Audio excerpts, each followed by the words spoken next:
सुप्रभात। हिंदी की कक्षा में आपका स्वागत है। आज का जो हमारा उपविषय रहेगा वो रहेगा रचना के आधार पर वाक्य भेद। हमने ये पहले समझ लिया है, लेकिन इसको एक बार थोड़ा सा दोबारा से इसकी जानकारी ले लेते हैं। और ये कक्षा 10th में आता है।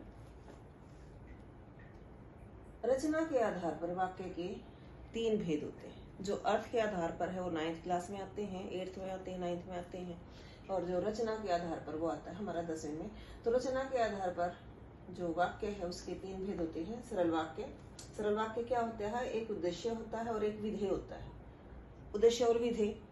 उद्देश्य क्या होता है? वाक्य में जिसके बारे में कुछ बताया जाता है वो उद्देश्य होता है, और जो कुछ भी बताया जाता है वो विधेय होता है। जैसे सीता बाजार जाती है, इसमें सीता उद्देश्य है, सीता के बारे में बताया गया है। और विधेय क्या है? विधेय है बाजार जाना। सीता के बारे में, उसके बारे में बताया गया है कि वो बाजार जाती है। तो एक सरल वाक्य, सिंपल सी बात है, सरल वाक्य में एक उद्देश्य और एक विधेय होता है। दूसरा है हमारा संयुक्त वाक्य। संयुक्त वाक्य क्या है?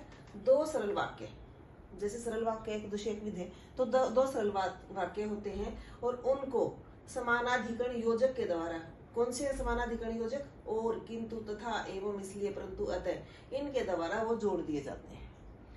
सोहन चाय पीता है और मोहन खाना खाता है। तो जो ये और शब्द है वो है समानाधिकरण योजक। ठीक है। अगला है हमारा मिश्र वाक्य। मिश्र वाक्य क्या है? एक प्रधान वाक्य होता है और अन्य आश्रित उपवाक्य होते हैं। जो प्रधान वाक्य होता है उसके साथ वो व्याधिकरण योजक के द्वारा उनको जोड़ दिया जाता है। व्याधिकरण वो योजक कौन से हैं? कि, जो, जिसने, ज्यों ही, जब ही, जैसे जैसे, ये कुछ ऐसे शब्द हैं जो जिन्हें व्याधिकरण योजक बोला जाता है और ये इनके द्वारा जुड़े होते हैं। जैसे मोनू ने बताया कि, जो ये की शब्द है ये व्याधिकरण योजक है। मोनू ने बताया कि वे मैच हार गए हैं। इसमें आपको मैं बता दूं कि समानाधिकरण योजक और व्याधिकरण योजक क्या होते हैं।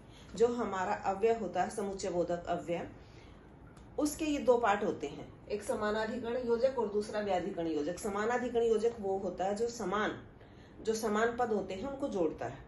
ठीक है। जैसे एग्जाम्पल हमने यहाँ देखा था, सोहन चाय पीता और मोहन खाना खाता, तो समानता है दोनों में।